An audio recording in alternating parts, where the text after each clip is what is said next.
여러분들이 금요일까지 잘 보내주시면 이렇게 우리 학원에서 어떤 문제를 얼만큼 틀렸는지 통계까지도 확인해 볼 수 있으니까 꼭 목요일 늦어도 금요일 9시 50분까지 전송해 주시면 됩니다.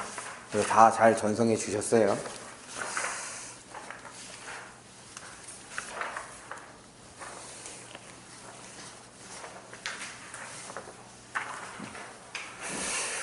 오늘은 모의고사를 좀 빠르게 설명을 하고 난 다음에 하나 지금 우리 지문하고 좀 유사한 거, 그래도 나름대로 제가 생각할 때 이 반은 공부에 좀 열의도 있고 좀 성적도 나오는 친구들이 모여 있는 것 같아서 지금 거기 이번 모의고사 풀었던 거랑 유사한 지문이지만 이것보다는 조금 더 어려운 거 이렇게 하나 풀어보도록 하겠습니다.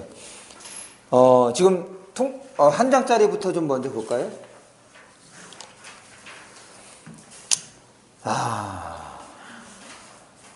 내가 이제 한숨을 쉬는 이유가 뭐 때문이냐면 한 장짜리 유인문을 보면 1번부터 10번까지야. 요 1번부터 10번까지를 통해서 뭘 알 수 있느냐? 여러분들이 얼만큼 성심성의껏 문제를 푸는지를 저는 가늠할 수 있습니다. 왜 그러냐면 문학 모를 수 있고 어려울 수 있어. 마찬가지 비문학도 내용 자체가 어려울 수 있습니다. 그런데 1번부터 10번까지는 결코 내용이 어렵지가 않아. 왜 이 얘기를 하냐면 제가 여러분들에게 계속 강조하는 게 읽었다고 답을 내지 말자야. 내가 그 글을 적절하게 소화했는지 확인하는 것이 좀 점검하는 것이 필요하지. 내가 제대로 읽었어. 그래서 이제 답을 내는데 답이 긴가민가해. 이건 같기도 하고 저건 같기도 해. 그럼 아직 제대로 못 읽었다는 얘기인 거잖아. 그럼 다시 지문을 읽어야지. 그 상태에서 판단할 것이 아니라. 그래서 과제의 양이 많지 않으니까 우리가 읽고 문제를 풀 때 조금 더 성심성의껏 하자는 거야. 그런데 이거 봐봐. 1번부터 10번까지.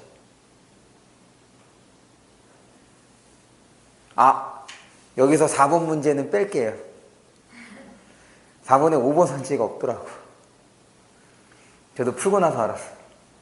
4번 보면 딱 그 리을까지만 있고 미음이 없어. 4번 문제 빼고.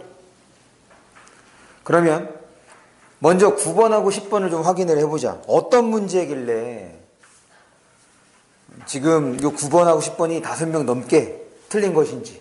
3분의 1이 넘게. 볼까요? 9번하고 10번입니다. 9번부터.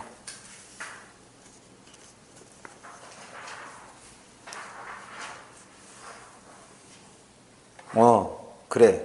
9번 문제 좋네. 그리고 지금 거기에다가 제가 적어 놓은 게 당시의 정답입니다. 이것부터 얘기해야 되는 거구나. 이거 제일 앞에 볼게. 이거 제일 앞에. 이거 제일 앞을 봅니다. 상단에 대해서 좀 설명을 할게요.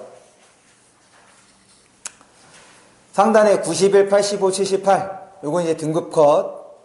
그럴 때 이거는 어디 거냐면 19년 3월 이투수야. 19년 3월 이투수인데 이거 3학년 거예요. 3학년 3월 이투수입니다. 이렇게 얘기하면 안 되는데. 녹화도 하고 있어서. 이 니네들 때문이야. 영상 보고 있는. 니네들 때문에 이거 녹화하고 있는 거 아니야. 나도 모르게 그냥 실명을 얘기해 봤네. 어쨌든 19학년도가 의미하는 바가 되게 커. 19년이.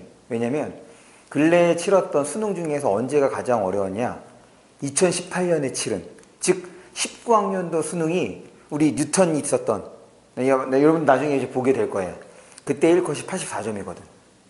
역대급이 아니라 가장 어려웠던 해입니다. 그거 다음이어서 지금 사실 지문이 좀 전반적으로 길어. 지금은 이것보다 짧아요. 그 당시에도 짧은 거야. 이거 긴 거야. 그래서 여러분들이 풀어서 느꼈겠지만, 그러니까 시간을 충분히 들이면 풀만해. 어렵지 않아. 어렵지 않은데 지금 지문이 길어서 요 정도 점수인 거지. 만약에 지문이 짧았으면 아마 이것보다 점수가 더 올랐을 거예요. 그건 문제를 통해서 이따가 좀 설명을 하는 걸로 하고. 그래서 우리가 풀어본 것보다는 조금 어려운 지문을 하나 준비를 했으니까 이따가 좀 그것도 풀어보도록 하겠습니다. 이게 아무래도 사설이다 보니까 적절하지 않은 내용들도 좀 있어. 그것도 좀 짚어볼 테니까 우리가 모의고사를 준비하는 측면에서 어떤 것들을 어떻게 알고 있어야 되는지를 그런 문제들을 통해서 점검을 하겠습니다. 그러면 다시 9번하고 10번 볼게요. 그럴 때 지금 9번하고 10번에다가 당시의 정답률을 적어 놓은 거야. 거기 이제 정 해놓고 숫자 적어 놓은 게 당시의 정답률이 47%라는 거예요. 그 얘기는 이게 그냥 무심코 지나갈 수 있는 내용이기 때문에 화작의 정답률이 이렇다는 얘기는 반대로 얘기하면 오답률이 50%가 넘는다는 거잖아. 보통 화작에서의 정답률은 80% 이상이야. 80%만 돼도 그건 어려운 거라고. 화작은 90% 이상 나와야지. 그럴 때 5번 선택지가 좋은 선택지예요. 여러분들이 충분히 실수할 수 있게끔 만들어 놓은, 무슨 말이냐면 지금 본문에서도 카풀 때문에 택시업계가 반발하지. 근데 뭐 때문에 반발해? 수익이 줄어드는 것 때문에 반발합니다. 뭘 지적하냐면 우리 앞부분을 볼까요?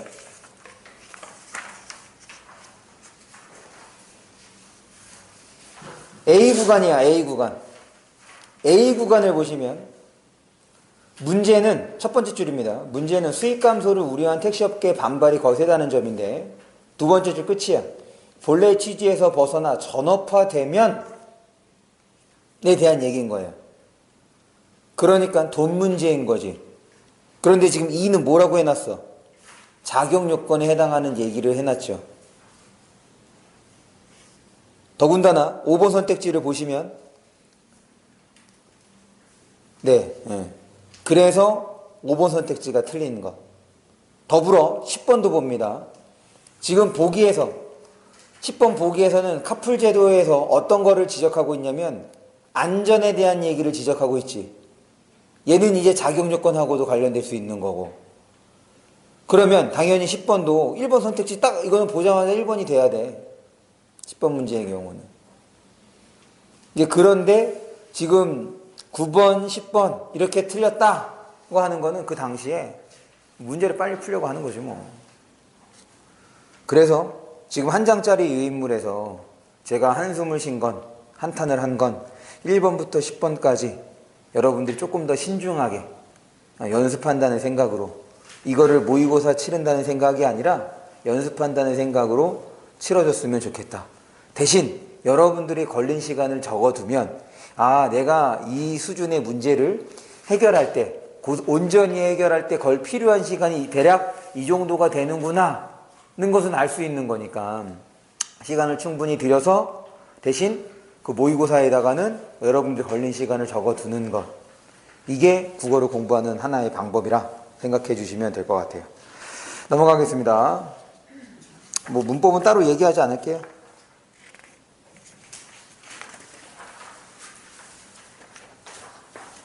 첫 번째 질문이에요. 16번에서 19번.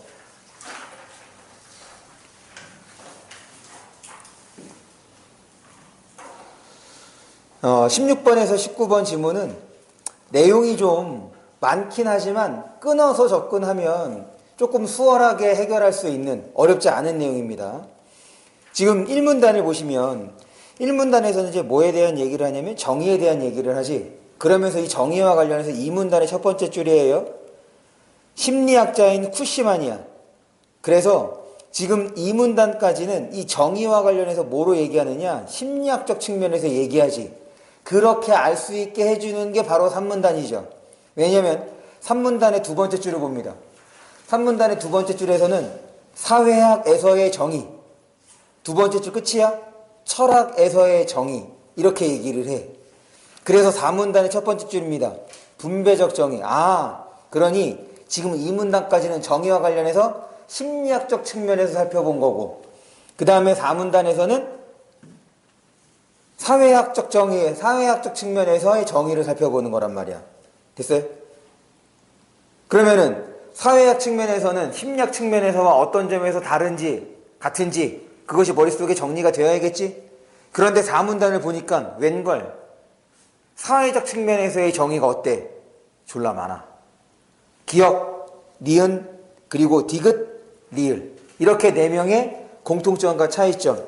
그래서 이거를 이용하는 문제가 바로 17번 문제가 되고 그럴 때 봐봐 이거야. 지금 사문단까지 읽으면 머릿속에서 정리가 되어야 될 것이 심리학적 측면하고 그 다음에 사회학적 측면이 정리가 되어야 되는데 사회학적 측면은 지금 그거와 관련해서 4명의 입장이 튀어나왔어. 그럼 이것만으로도 정보량이 많은 거지. 그럼 뭐가 남았어? 마지막에는 당연히 뭐가 튀어나와야 돼? 철학에서의 정의가 튀어나와야 될 거 아니야. 그래야지 설명이 끝나는 거잖아. 그게 3문단에서 얘기했던 거니까. 그래서 나는 4문단까지 보고 제가 거기다 꺽쇠 표시해놨죠. 해결할 수 있는 것들을 해결한 거야.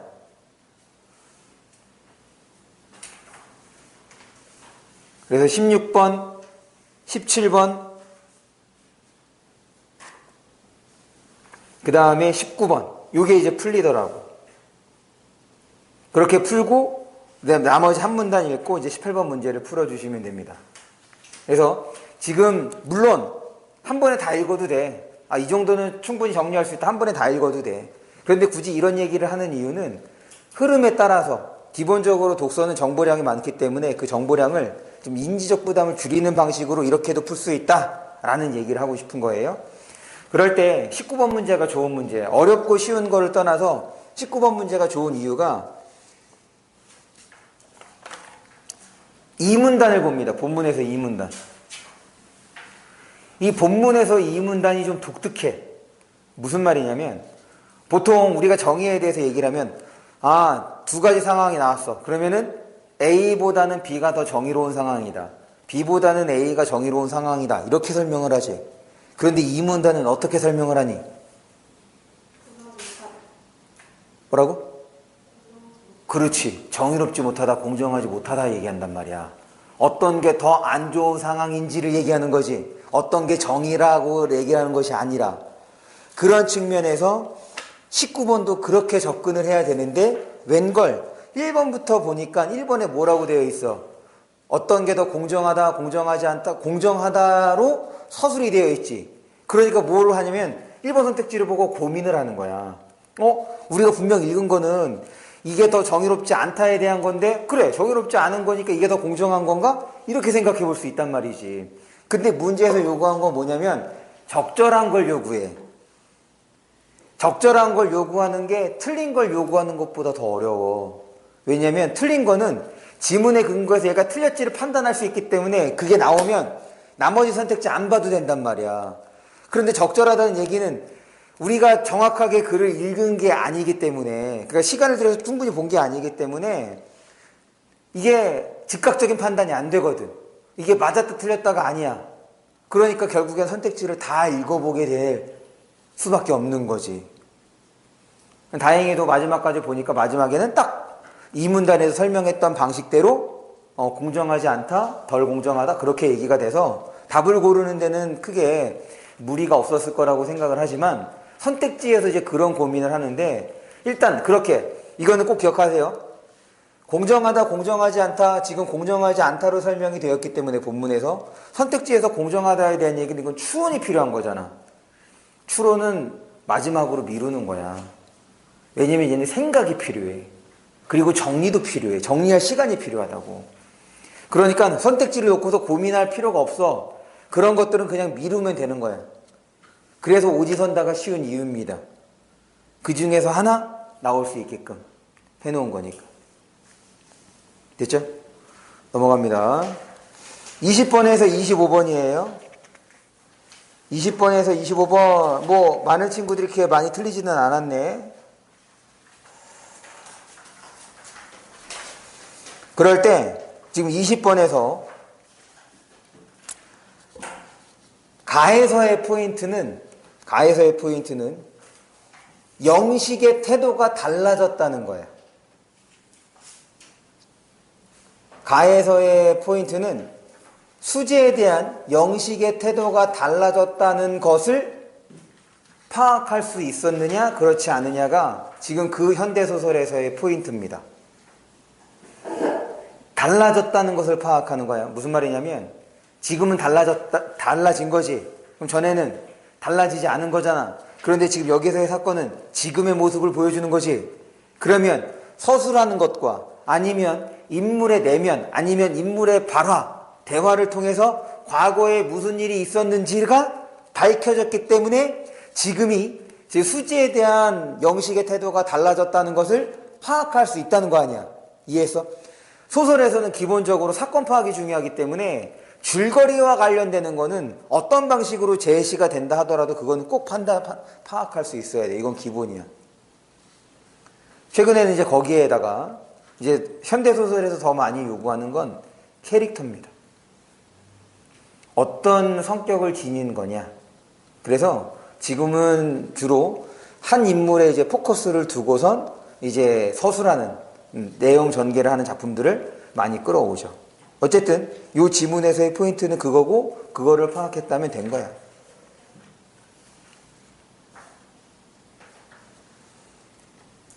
그 다음에 뭐 나는 뭐 특별히 언급할 거는 없는 것 같아요.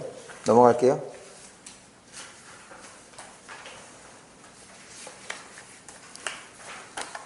26번에서 31번입니다. 야, 이건 뭐 그냥 지문의 길이로 여러분들의 길을 죽이는, 이게 이렇게 교재를 편집하는 과정에서 길이가 줄어든 거야. 실제로는 그냥 이거 한 면 전체가 지문이라고 생각하시면 돼요.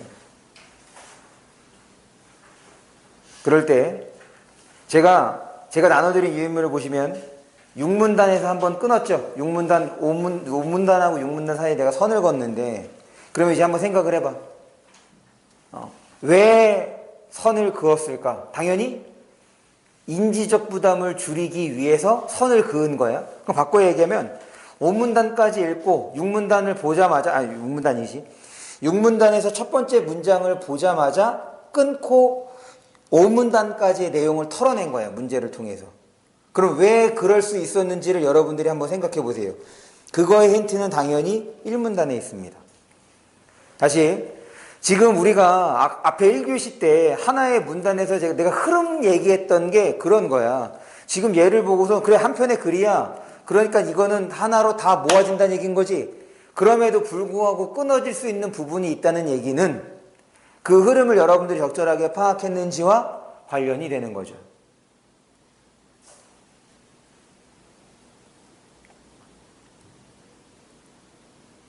그래서 그거는 1문단하고 관련이 있다.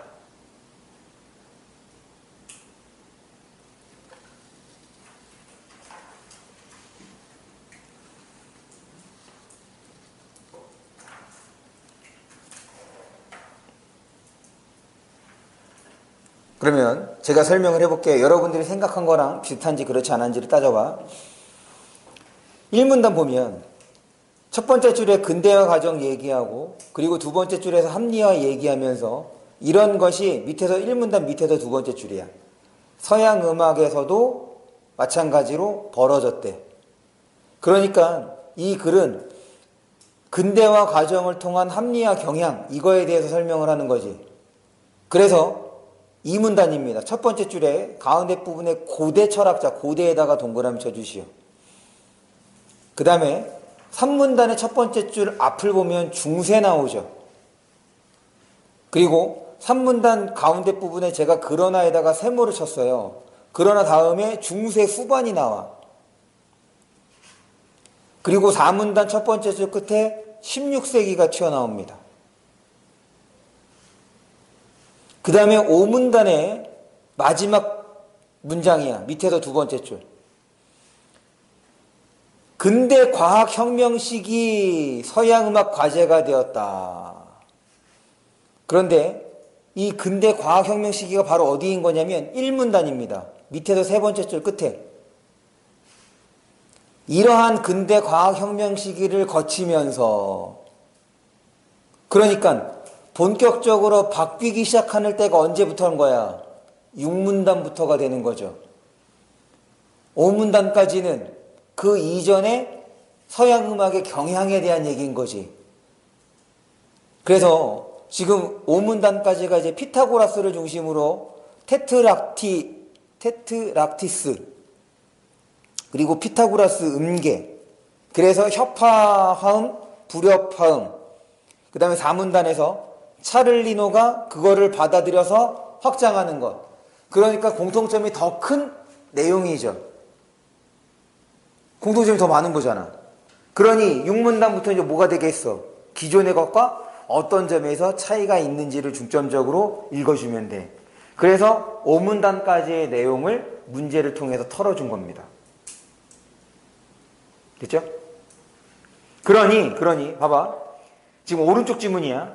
오른쪽 지문에서 지금 뭐 5도, 4도, 장삼도, 뭐 정오각형 이런 것들 내가 거기다가 따로 표시를 해주지 않았어. 왜 그러냐면 이 글에서는 그것 자체가 중요한 것이 아니라 어떤 게 합리화가 경향이었던 것인지 그런 것을 중점적으로 보려고 하다 보니까 앞에서 얘기했던 거와 어떤 점에서 차이가 있는지가 이제 포인트가 되는 거지.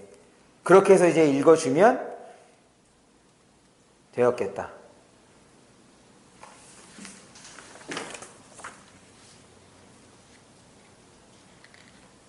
그 다음에 29번 문제를 좀 볼게요.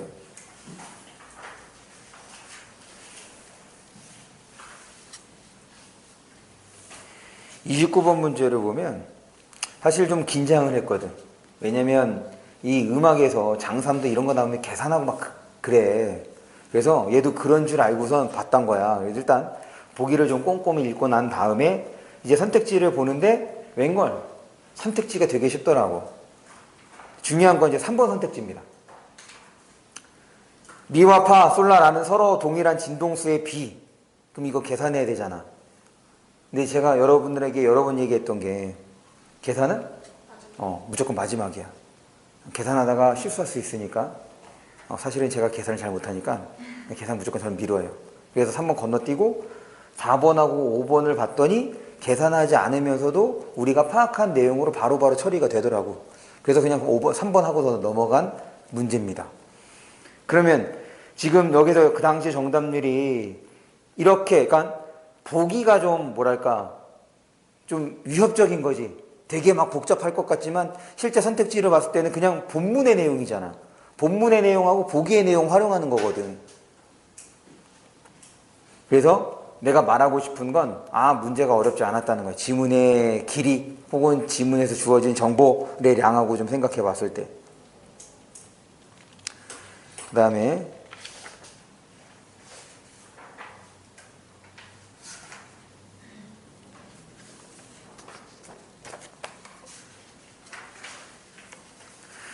32번하고 34번.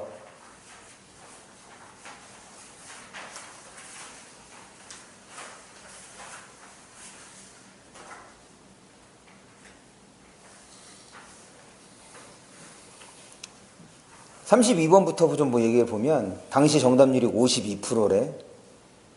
애들이 공부를 더럽게 안 하는 거죠. 지금 이제 표현상의 특성이 되는데 지금 이거 할 때 제일 먼저 판단할 수 있는 거, 지금 우리가 가 읽고 가와 관련돼서 거 처리하는 거니까 제일 먼저 파악할 수 있는 게 1번은 판단이 가능하지. 왜냐면 동일한 시행 찾는 건 어려운 거 아니니까.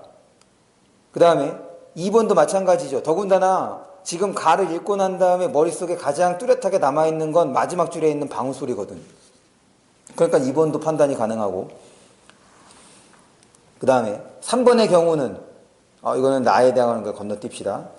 4번에 해당하는 거는 이거는 무조건 마지막에 확인해야 될 선택지야. 왜냐면 제가 밑줄 친 감각의 전이, 감각의 전이라는 말 대신에 우리가 더 많이 접하는 표현이 있죠. 용어 뭐야? 그렇지, 공감각적 심상. 이 공감각적 심상은 찾는데 시간이 정말 많이 필요해. 우리가 학교에서 공부해서 공감각적 심상이다 라고 한 거는 상관없어. 그런데 그렇지 않은 거는 이거는 찾지 마세요. 일단 답을 고르는 데서 빼놓고 보는 거야.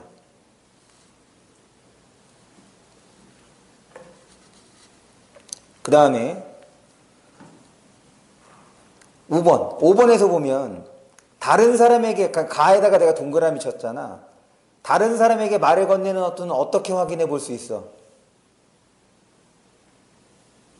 지금 가에서 다른 사람에게 말을 건네는 어투는 어떻게 확인해 볼 수 있을까?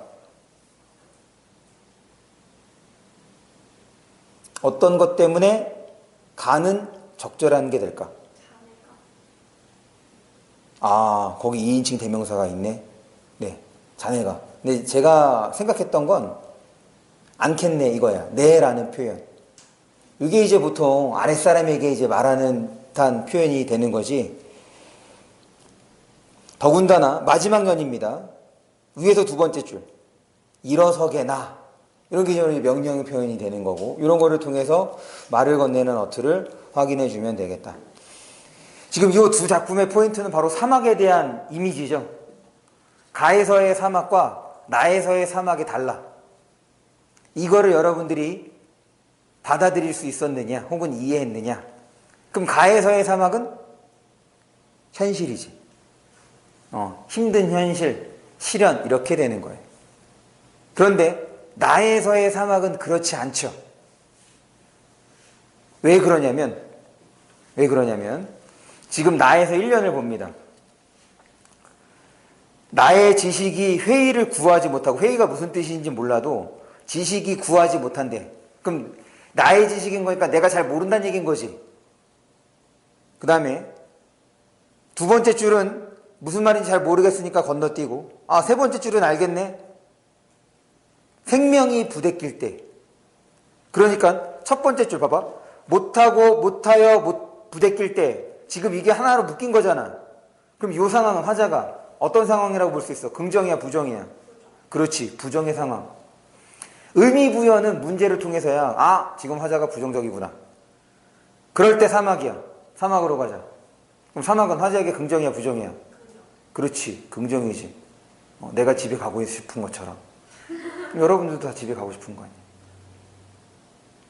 여기까지 할까? 서로의 이해가 일치하니 긍정적인 공간이야. 그런데 이연을 보면, 이연에서 첫 번째 줄에 거기에다가 동그라미 쳐주세요. 무조건 이그저 지시어가 나오면 앞에 있는 거 확인해야지. 거기 어디 말하는 거야? 사막. 그럼 이제 긍정적 공간이어야 돼? 그런데 이연에서 설명하고 있는 사막은 긍정적인 상황, 긍정적인 공간으로 볼 수 있는 요소가 있냐 없냐? 없어. 거기 두 번째 줄 보면 일체가, 모든 것들이 모래 속에서 사멸했고 거기에 있는 것이라면 오직 알라라는 신만이, 더군다나 뭐 하고 있냐면 고민하고 방황하고 있는 곳이야. 그러니까 긍정적으로 인식하는 공간이긴 한데 그 공간 자체는 썩 긍정적이지는 않아. 아니, 오히려 부정적인, 힘겨운 공간일 수 있겠죠. 그래서 이 작품에서의 포인트는 3년입니다. 그럼 왜 사막에 가려고 하는 거냐? 오른쪽 여백에다가 거기 3년하고 2년 중간에 좀 여백이 있죠? 거기다가 여러분들이 써보세요. 왜 사막에 가려는 걸까? 그게 3년에 나옵니다. 그게 이 작품을 여러분들이 파악했는지 그렇지 않은지를 가늠해 볼 수 있을 것 같아. 왜 사막에 가려는 걸까?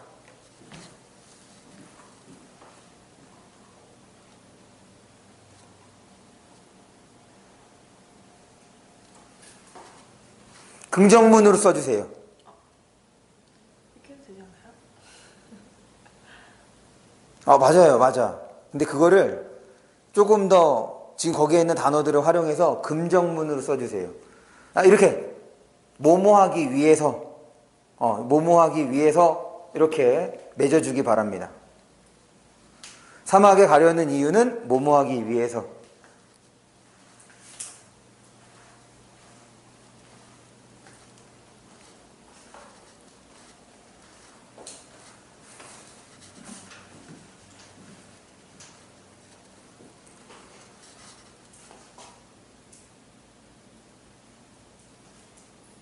네, 아주 좋아요.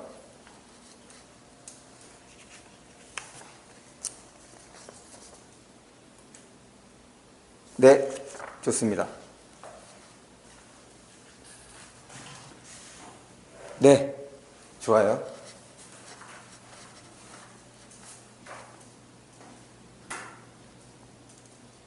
조금 더, 조금 더. 한 2%가 부족해. 아니, 한 20% 부족해. 조금 더. 아, 네. 여기에 있는 단어를 써주세요. 여기에서 나오는 단어를. 네, 좋습니다. 거의 다 맞췄어. 다 맞췄어. 지금 여러분들이 뭘 말하는지는 충분히 아는데 조금 더 구체적으로 명확하게 써주길 바라는 거에서 이제 얘기를 한 거야. 결국 거기에서는 나를 만나서 뭐 하겠다는 거야. 나란 나의 생명이란 그 원시 본연한 자태 이렇게 되는 거지. 뭐 하기 위해? 배우기 위해. 왜냐? 배우지 못하거든 백골을 쭈일이라고 돼 있어. 그럼 이때 백골은 누구의 백골이겠어? 그렇지. 그럼 백골은 어떻게 생겨? 죽어야 생기잖아. 그러니까 배우지 못하거든 어떻게 하겠다? 죽겠다야. 그럼 나 죽겠다는 거야? 아니지. 배우겠다는 얘기인 거지. 그럼 사막으로 가는 이유는 나를 배우기 위해서.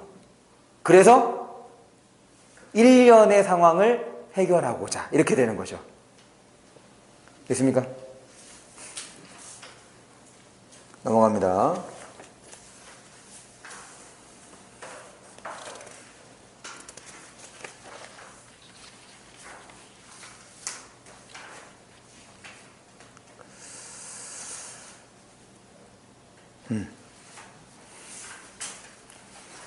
그래. 우리 앞에서도 지금 지금 이제 35번에서 37번 볼 거예요. 35번에서 37번을 보는데 지금 앞에서도 현대소설에서 영식의 태도가 달라졌다. 그것을 파악하는 것이 그 지문에서의 포인트였어. 왜냐면 전에는 안 그랬던 거거든. 그러면 왜 그렇게 되는지가 되면 지금 거기에서가 영식에서 결국에는 금이 안 나와서지. 원래는 금을 캐려고 했던 건데 그래서 밭농사, 논농사 이거 다 팽개친 거란 말이야. 1억 천금을 노려서. 그런데 나와 안 나와? 안 나와. 그러니까 스트레스 여기저기서 받는 거고. 그러니 지금 수재에 대해서는 악만 생긴 거고. 그렇게 해서 지금 태도가 달라진 거란 말이야.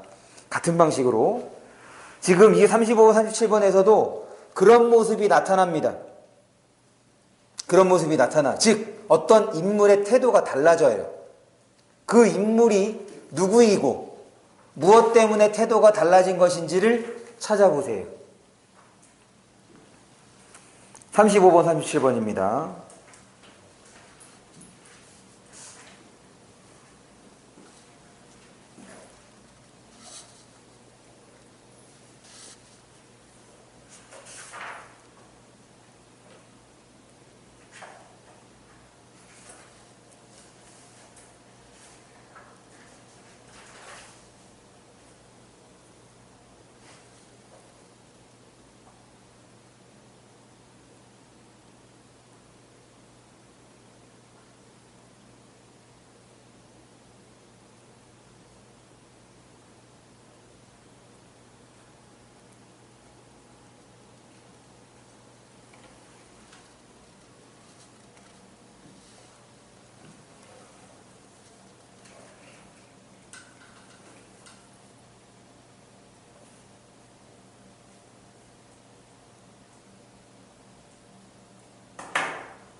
1분 뒤에 설명할게요.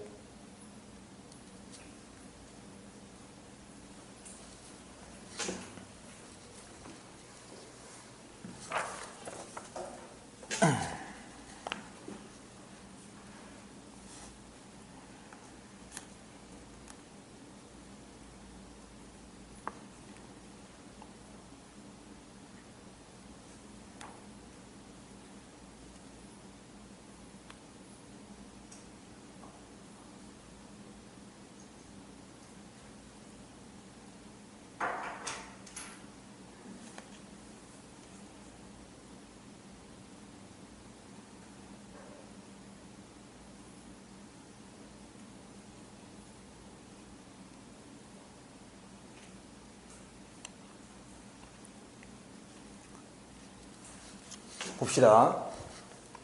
지금 여기에서 태도의 변화를 보이는 인물은 천자죠. 지금 앞부분 줄거리 끝을 보시면 어령이 처형당할 위기에 있는데 상이 지금 거기에서 벌 주려고 한단 말이야.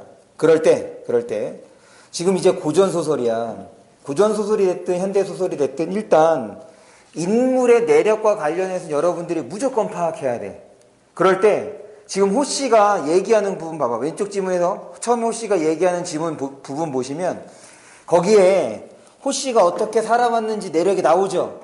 지금 그 구간은 여러분들이 좀 꼼꼼하게 읽어야 되는 거야. 왜냐면 지금 제가 걸린 시간이 7분 걸렸으니까 보통 소설은 7분 이내로 풀어야 된단 말이지. 그렇게 해서 볼 때 지금 지문의 길이로 보면 비문학보다 더 길거든. 그럼에도 불구하고 더 빨리 풀 수 있는 건 본문에서 어떤 부분은 좀 집중해서 보고 어떤 부분은 빨리 읽어도 되는 게 있기 때문에 그런 거란 말이야.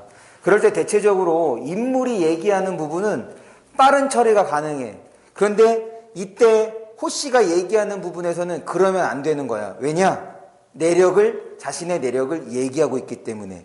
왜 내력이 중요하냐면 현재의 상황을 지금 결국에는 그런 상황을 거쳐왔기 때문에 지금의 상황이 되는 거잖아. 그래서 현대소설이 됐든 고전소설이 됐든 인물의 내력이 나오면 무조건 꼭 확인할 수 있어야겠다. 그럼에도 불구하고 천자가 설득이 안 됐죠. 그래서 처형하려던 찰나에 오른쪽 지문입니다. 여기에서도 이제 한 번의 반응이 필요한데 선관, 제가 동그라미 친 선관이야. 선관 보자마자 지금 이 작품은 전기적 요소다 혹은 비현실적 요소다 라는 판단이 또한 되어야겠죠. 선관이 등장하고 난 다음에 천자의 태도가 달라지지. 선관의 회유와 협박에 넘어간 거야. 그럼 회유는 뭐고 협박은 뭐냐? 마지막이죠. 선관이 얘기하는 마지막. 옥석을 가리면 귀히 여기고 그 다음에 불현즉 죄를 면치 못하리라. 이것 때문에 지금 태도를 달리하게 되는 거지. 태도가 달라진다는 얘기는 결국 인물의 반응도 달라진다는 얘기인 거니까 그렇게 이 지문은 처리를 해주시면 되겠습니다. 그 다음에 35번과 관련해서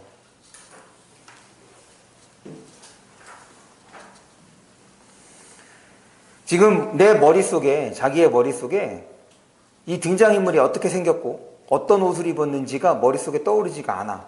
그럼 묘사가 없는 거야. 배경도 마찬가지입니다. 어떻게 생긴 공간에 있는지 머릿속에 떠오르지 않으면 묘사가 없는 거야. 묘사를 일일이 찾지 마세요.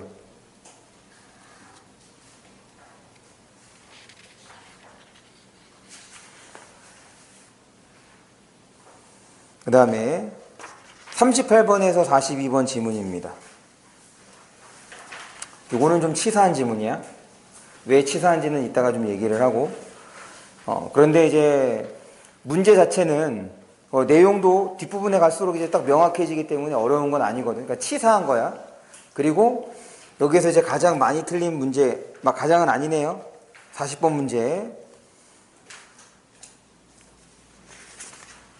요거를 좀 설명을 하는데 여기에 있는 문제도 그렇게 어려운 거 아닙니다. 이따가 좀 보고 본문을 좀부터 확인을 하죠. 왜 이 지문이 치사한 거냐면, 그래.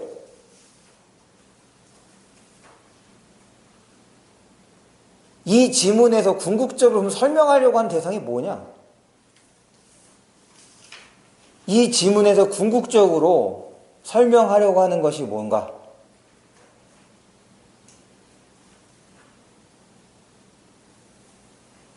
바로 관세 동맹에 따라서 무역 상황이 달라지는 것을 말하고 싶은 거지. 그러면 관세 동맹이 왜 튀어나온 거냐? 1문단부터야. 1문단 보시면 뭐에 대해서 설명하겠다가 없어. 무슨 말이냐? 그냥 무역정책의 첫 번째 줄이네요. 국제경제정책에는 무역정책과 국제금융정책이 있대. 그럼 이제 거기에 대한 얘기를 합니다. 그러면서 이제 국가는 이런 것들에 대해서 신경을 써야 한다는 얘기인 거야. 그 다음에 이제 이 문단을 왔더니 그 무역정책과 관련해서 이제 국가가 개입하는 관세에 대한 얘기를 하는 거죠. 그러면서 거기서도 지금 이 문단에서도 여러 용어에 대한 설명을 해. 개념 설명. 그러니까 특별히 뭐에 대해서 설명하겠다라는 진술 같은 게 없어. 그리고 그걸 알려주는 것도 없고. 그게 2문단 무슨 소리야? 3문단까지 이어지네. 관세동맹. 그러다가 어디냐면 4문단입니다. 4문단에 드디어 첫 번째 줄에 누가 튀어나와? 바이너라는 인물이 튀어나와.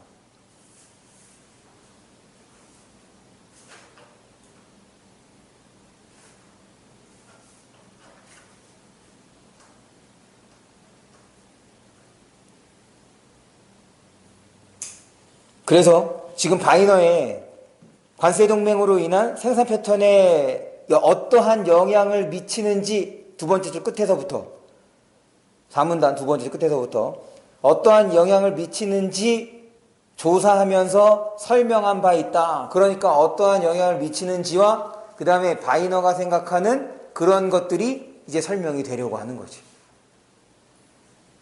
겨우 여기 간 거야. 그런데 지금 1문단하고 2문단에서 이거를 뭔가 설명하겠다라는 언질이 하나도 없어. 그냥 이런 거 있어, 이런 거 있어, 이런 거 있어. 그러니까 왜 이게 치사한 거냐면 어디에 포커스를 두고 읽어야 되는지가 없어.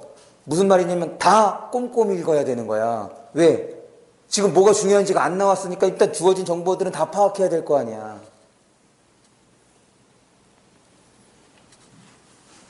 그래서 이제 그 4문단부터가 이제 4, 5문단 이렇게 되는 거죠.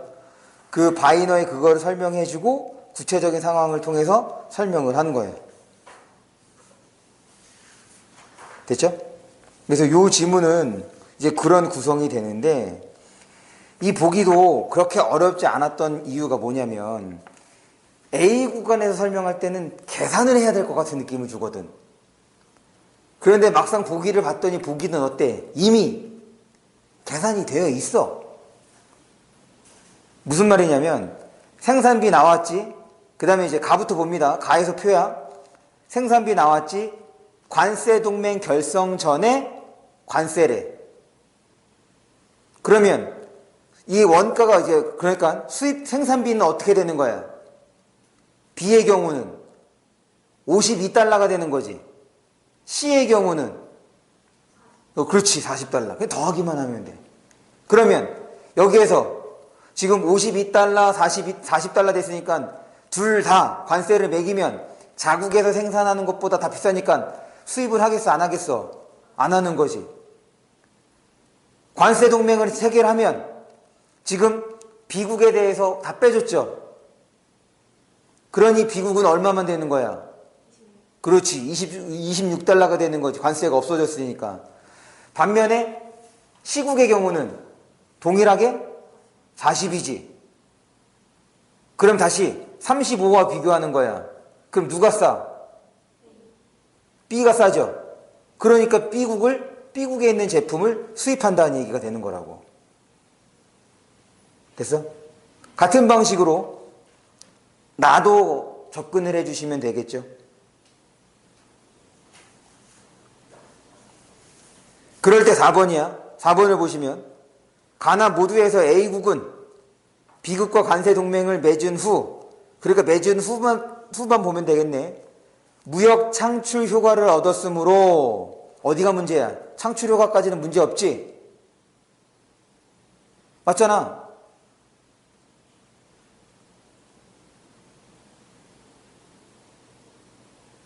아니야? 뒤에 게 틀린 거죠. 어? 나가 아니야?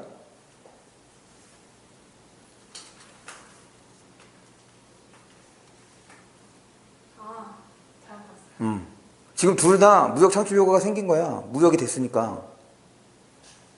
뭐가 문제냐면 뒤에 게 문제지. 왜냐? 자원 배분의 효율성은 어떻게 되는데? 지금 C국에 있는 거를 수입해야지 자원 배분의 효율성이 있는 거잖아. 왜냐면 C가 가장 생산 단가가 낮아. 그런데 C국 거를 수입하는 것이 아니라 B국 거를 수입한다고. 그래서 자원 배분의 효율성이 떨어지게 되는 거지. 그리고 그런 얘기가 어디에 나와? 이거 직접적으로 본문에 나오는데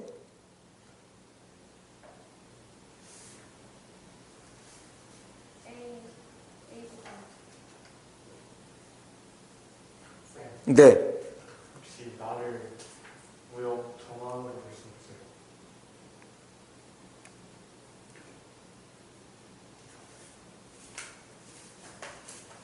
나를 무역 전환으로? 잠깐만.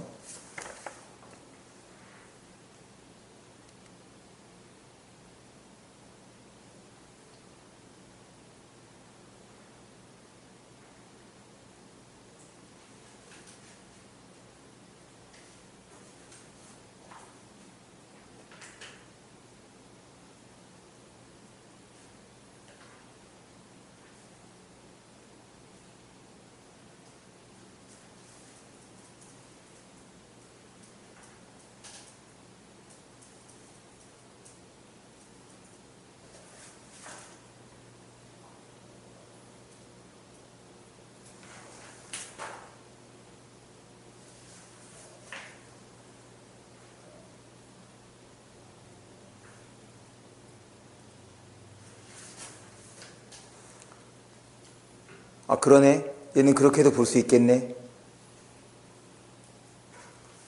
무역 전환으로도. 왜냐면 지금 맺기 전에는 뭐가 됐어? 30달러가 됐으니까 C국 거를 수입하겠죠? 그런데 관세 동맹을 맺은 후 지금 26달러가 되는 B국 거를 수입하게 되는 거니까. 그러니까 맺기 전에 B 강맹국이 C 것이 맺은 후부터 B로 됐으니 네, 그렇게도 볼 수 있겠네요. 그런데 뭐가 됐든 간에 뒤에 있는 자원 배분의 효율성이 틀렸지? 네. 그래서 이거는 A 구간 밑에서 세 번째 줄이네요. 밑에 세 번째 줄. 이는 보다 효율적으로 상품을 생산하는 나라에서 상품을 수입하는 것이 아닌 보다 비효율적으로 상품을 생산하는 나라에서 수입하는 것이다 라는 거. 그래서 지금 배분의 효율성은 떨어지게 된 거고. 그렇게 해서 이 지문을 처리해 주시면 되겠습니다. 넘어갑니다. 그 다음 마지막 지문이야. 이 마지막 지문은 문제가 있어. 왜 문제가 있냐면 이거는 내신에서나 이렇게 내는 거지 모의고사에서는 이렇게 내면 안 돼.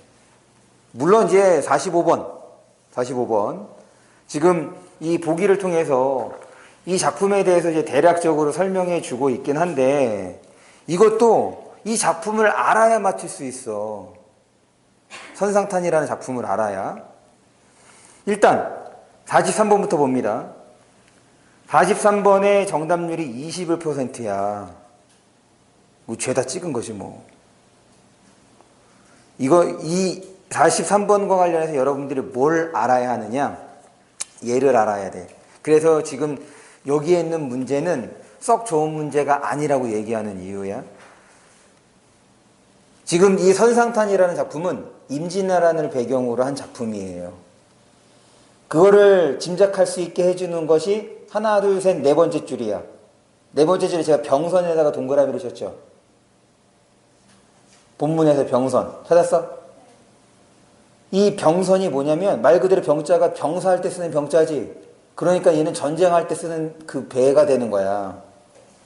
그리고 대마도를 바라보고 있고 일본과의 전쟁이 될 때 그때 그 다음 줄에 있는 황운입니다. 황운에다가 별표를 해주세요.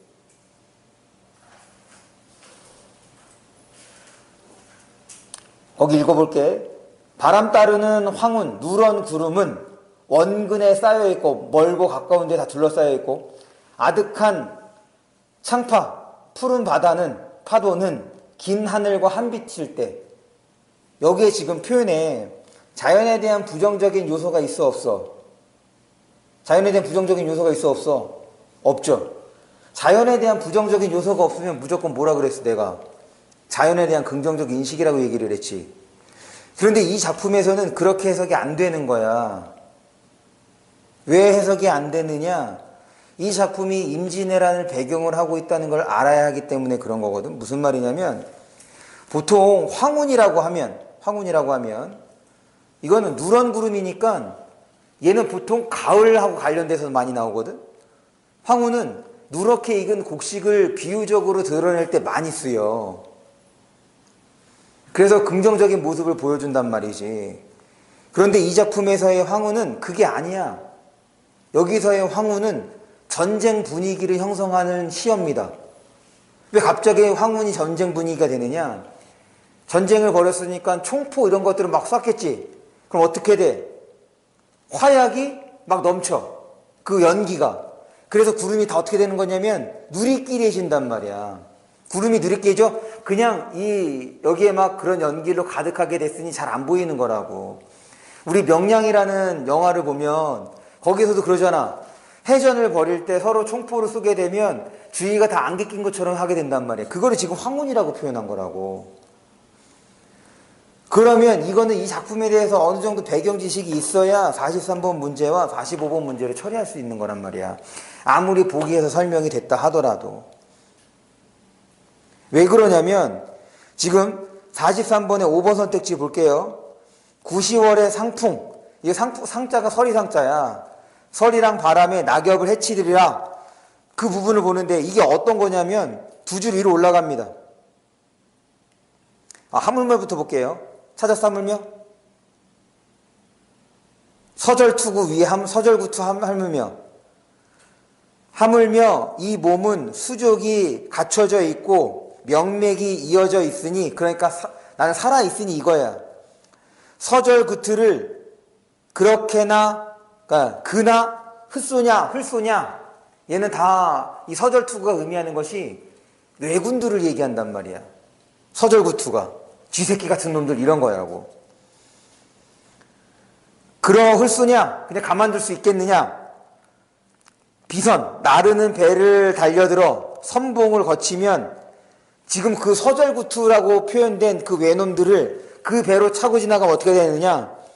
서릿바람의 낙엽처럼 내가 다 해치워버릴 거다라는 얘기인 거야. 야, 이걸 어떻게 너희들이 해석할 수 있어? 아니, 이건 너희들뿐 아닌 문제가 아니라 3학년들도 마찬가지. 이 작품 그거 알아야지. 그냥 아는 것도 아니야. 이렇게까지 해석할 수 있어야지 이 문제 풀 수 있는 거야. 더군다나 그 앞에 지금 43번 문제 또 얘기해 볼게요. 43번에서 2번 고사를 인용하여 화자의 포부와 자신감을 나타내고 있는 게 이게 바로 어디냐면 마지막 부분 그 하물며 있지. 찾았어? 하물며에서 위로 올라갑니다. 사제갈 그 다음에 손빈 이거야. 사제갈은 뭐냐면 죽은 제갈이 살아있는 중단을 멀리 쫓고 그 다음에 발 없는 손빈이 방연을 잡았대. 그런데 나는 손발 다 있고 살아도 있어. 그러니 나는 더 잘할 수 있다 이런 거거든. 그게 바로 고사를 인용해서 포부를 드러내니까 어떻게 알아 이거. 이거는 그냥 내신 문제야. 43번에서 45번은. 봐봐. 더군다나 나는 걸린 시간 봐봐. 나 1분 30초 걸렸대지. 어떻게 1분 30초 걸린 거겠어? 그래, 이 작품 볼 필요가 없는 거야. 보고 봤더니 뭐야. 그런데 나머지 선택지들을 봤더니 이게 야 이거 모르면 못 풀 텐데 이런 느낌을 받는 거지. 물론 44번은 아니긴 하지만. 그래서 얘는 모의고사 치고는 좋은 문제가 아닙니다. 그냥 틀리라고 낸 문제지 뭐. 정답률 21%가 무슨 의미가 있는 문제냐? 수험생의 수준을 넘어선 문제지.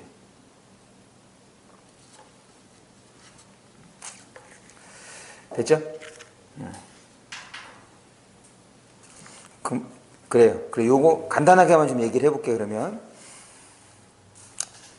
앞에서부터 봅니다. 아까 병선 위에부터. 첫 번째 줄이야. 늙고 병든 몸을 주상, 배 주인이야. 배 그러니까 뭐 관리직 이렇게 되는 겁니다.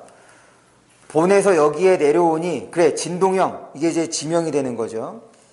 병선에 일장검 차고 굳이 올라서 지금 여기 진목해서 대마도를 굽어보니 그런 이제 전쟁 분위기 얘기하고 배 위에서 선상 배회 찾았어? 배 위에서 돌아다니면서 옛날과 지금을 생각하고 어린 미친 회포에 헌원 씨를 탓한다. 왜 헌원 씨를 탓하냐면 배를 만들어서 그런 거야. 대양망망하여 천지에 둘려있으니 진실로 배가 아니면 풍파만리 밖에 어느 오랑캐가 엿볼 것인가. 그러니까 지금 외놈들이 배 타고 온 거잖아. 만약에 배 없었으면 얘네들이 왔겠어 못 왔겠어. 그 얘기인 거야. 무슨 일 하려고 하여 배 맞기를 비롯한 것인가. 만세 천추에 끝없는 큰 폐가 돼서 배 만든 게 만민원 모든 사람들의 원망을 키우는 거다. 그래서 지금 배 만든 거에 대한 얘기를 한 거예요. 그 다음에 중력 다음입니다. 이런 일 보건대 배 만든 제도야 지묘한 듯 하자마는 어찌한 우리들은 난 듯한 판옥선, 이게 전쟁과 관련된 배죠. 주야에 비껴타고 인풍 영원하되 흥이, 그러니까 지금 그 시를 읊조리긴 하지만 흥이 전혀 없다는 얘기인 겁니다. 예전에는 서길, 과거에는 배에서 배반이라고 해서 얘는 그 잔하고 술상을 말하는 거야. 그것이 낭자터니, 그러니까 배는, 예전에서의 배는 흥을 위한 배가 되는 거지. 뱃놀이의 배가 되는데 오늘에서의 배는 대검장창인 거니까 전쟁을 하기 위한 배가 되는 거죠. 한 가지 배이지만 갖춰진 바가 다르니 기간이 우락이 서로 같지. 그러니까 근심하고 걱정, 즐거움이 다를 수밖에 없는 거지. 그래서 배에서 그런저런 생각을 하는 거야. 아, 전쟁 거 왜 터진 거야? 아, 이 배 만든 새끼. 이렇게 됐다가 아씨 또 그래도 또 뭐야? 배 때문에 즐길 수 있었던 것도 있었어. 아, 배 때의 상황이 다르다. 이렇게 된 거고, 북시는 이제 북쪽 별이 되겠죠. 그러니까 이제 임금에 대한 생각을 거기다가 드러낸 겁니다.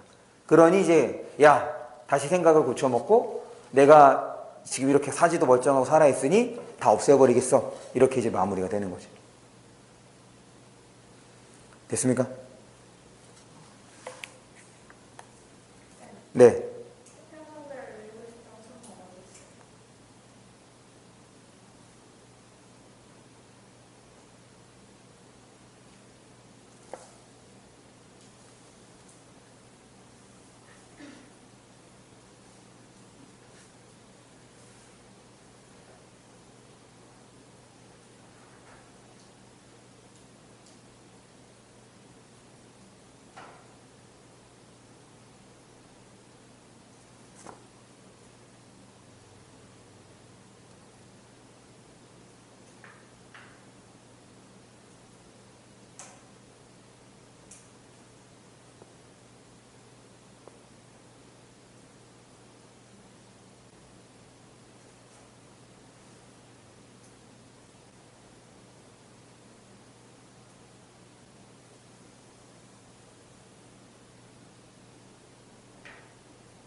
이게 마지막 줄 같은데, 칠종 칭금을 우린들 못할 것인가.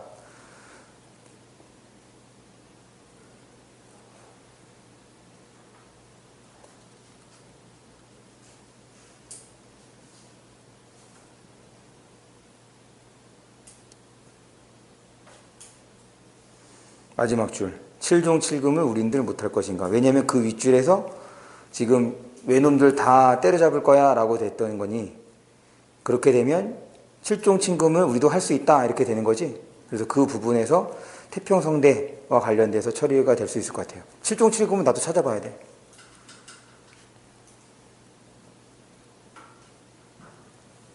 됐죠?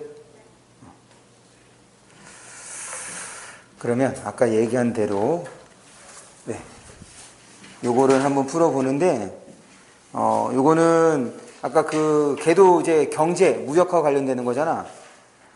똑같은 방식으로 좀 접근을 해주시는데, 얘가 조금 더 국어 문제 다운 느낌을 받을 수 있을 거예요.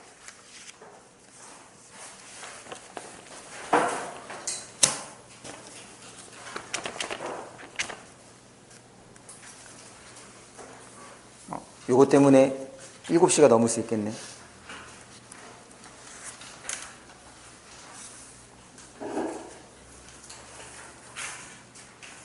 풀어주세요.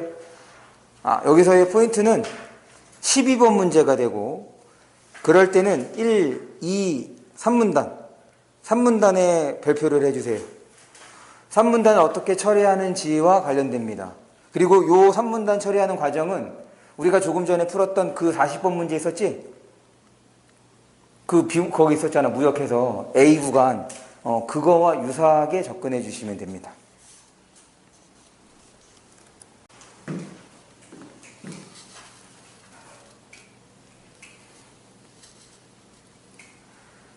봅니다. 이 지문에서의 포인트는 두 군데인데, 가장 중요한 포인트는 아까 얘기했던 3문단이고, 우리가 좀 이제 주의가 필요한 부분이 어디냐면 2문단입니다. 2문단의 첫 번째 줄 끝을 보시면 거기 이러한에다가 물결 표시해 주세요. 이러한 위험 요소를 회피하고가 됐으니까 지금 이 위험 요소가 어디에서 설명이 돼야 되는 거냐면 1문단에서 설명이 되어야겠죠? 그럴 때 A에서 윗줄입니다. A 윗줄. A 윗줄 보면 고정금리로 돈을 빌려준 기업은 더 큰 이익을 얻을 기회를 잃게 되므로, 그러니까 돈을 못 번다가 아니지. 돈을 더 벌 수 있는데 덜 벌게 돼. 그것도 뭐라는 거야? 위험 요소라는 얘기인 거죠. 됐죠? 그래서 이 문단에서 그거를 피하기 위해서 금리 스와프를 한대요. 그래서 3문단은 이 금리 스와프에 대한 얘기인데, 여기에서 포인트가 있어. 지금 이 3문단에서의 금리 스와프 포인트는 첫 번째는 기업 A와 기업 B가 어떻게 다른지야. 그리고 이렇게 다른 상황이 그대로 12번하고 연결이 돼야 돼. 그러면 상황을 봅니다.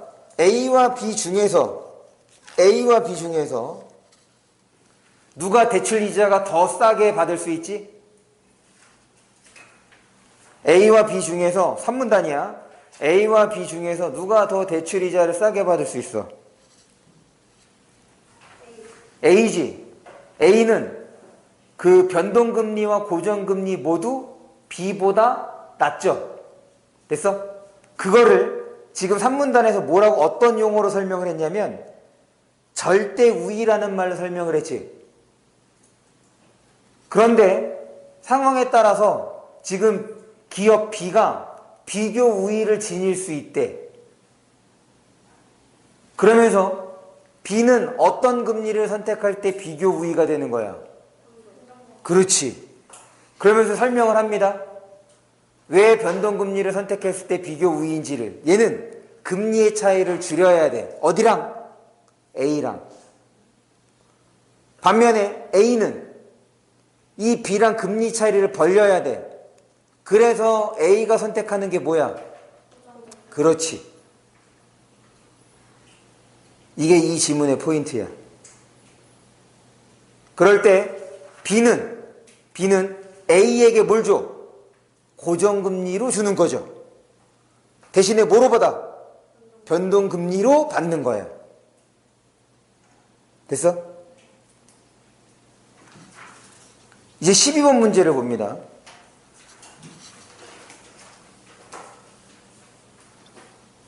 12번 문제를 보시면 지금 거기 표에서 갑을병 중에서 먼저 뭐부터 찾아야 돼? A에 해당하는 것부터 찾아야 될 거 아니야. 그럼 A가 어떤 특성이 있었어? 변동금리와 고정금리가 모두 낮았지. 즉 A가 뭐였냐면 절대 우위에 있었단 말이야. 그러면 거기 갑을병 중에서 절대 우위에 있는 건 뭐야? 그렇지. 병이 절대 우위가 되는 거지. 그럼 병은 항상 뭘 선택해야 돼? 고정금리의 차가 큰 거를 선택해야 되는 거죠. 됐어요? 끝이야. 이게 끝이야. 정답 배부합니다.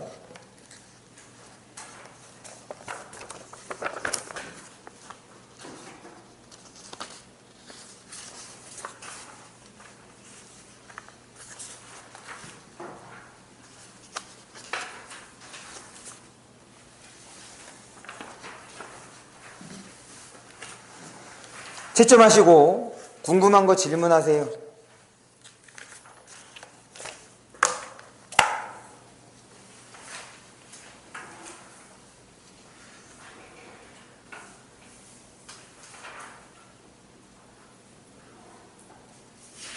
우진아, 어휘는 알죠? 네.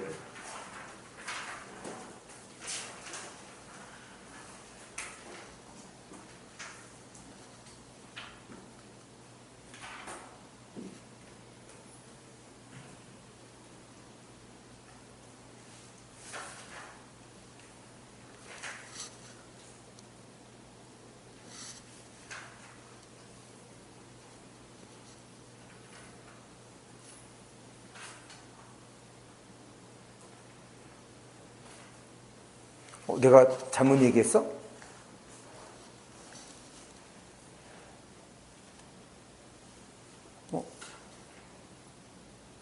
아니지. 내가 이거 아까 틀렸다고 얘기해 준 거지?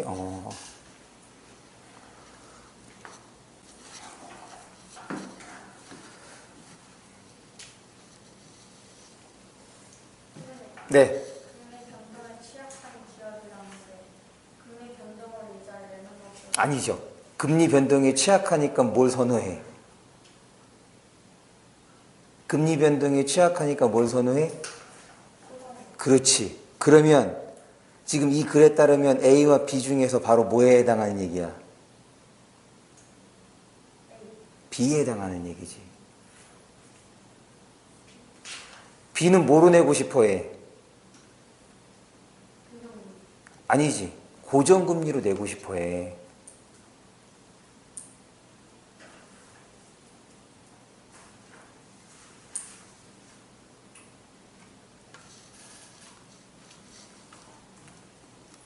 볼까요? 자, 지금 그 부분이 어딘 거냐면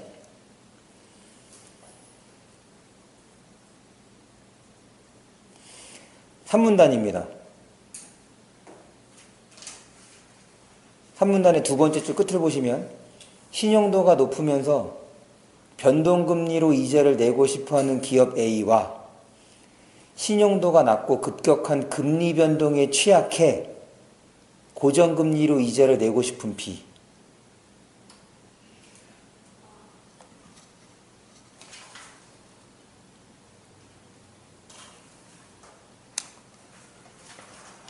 네. 지문을 읽고 절대 우리가 아는 상황을 상상할 필요는 없죠. 그럼요.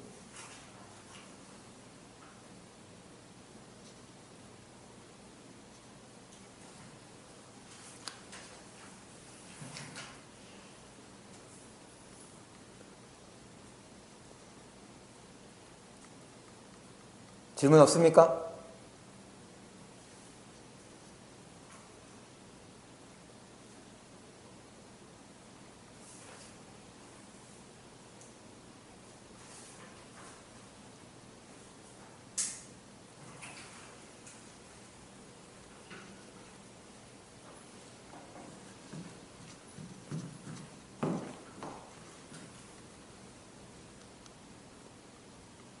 2분만 더 볼까요?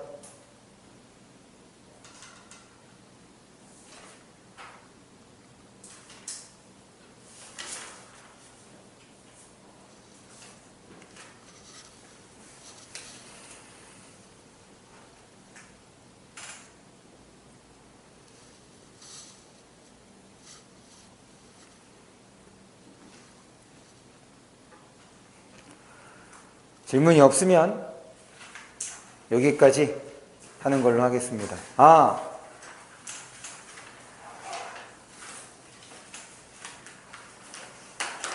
주간 테스트. 다음 주부터 주간 테스트 보는데,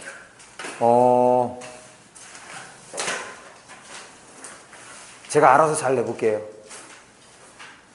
지금 주간 테스트 할 게 1교시에 한 거는 독서잖아. 맞지? 네. 고생하셨어요. 내가 주간 테스트 얘기 안 했나? 따로, 아까 얘기했지? 내가 주간 테스트. 안 했나? 다음 주부터 주간 테스트 보고, 주간 테스트는 통과하지 못하면 재시험의 형태로 공부 후에 재시험, 그러니까 주중에 날짜 요일을 정해서 1시간 공부하고 재시험 보는 걸로 이렇게 좀 진행을 할 거고, 클리닉 신청은 따로 받지는 않을 겁니다. 다만, 이제 뭐 추가적으로 무언가 더 공부하고 싶다고 하면 서로 상의해서 시중에 있는 교재를 한 권 선정을 할 거예요. 그래서 그거를 학원에 와서 풀고 뭐 궁금한 거 있으면 확인하고 이렇게 진행을 하는 형태로 하겠습니다. 됐죠? 네. 여기. 1교시에 배웠던 거 봅니다. 1교시에 배웠던 게 뭐 있나? 그거를 테스트할 게 있어? 그럼 뭐 봐요? 그럼 일단은 네. 그러면 지난번에는 뭐 봤어? 1교시 어. 해당되는. 해당되는. 근데 그걸 약간 대입하는 식으로 새로운 지문을 읽고. 네. 그러니까 이게 독서라서 아마 저도 비슷하게 출제를 하지 않을까 생각을 합니다. 네. 고생하셨어요. 네.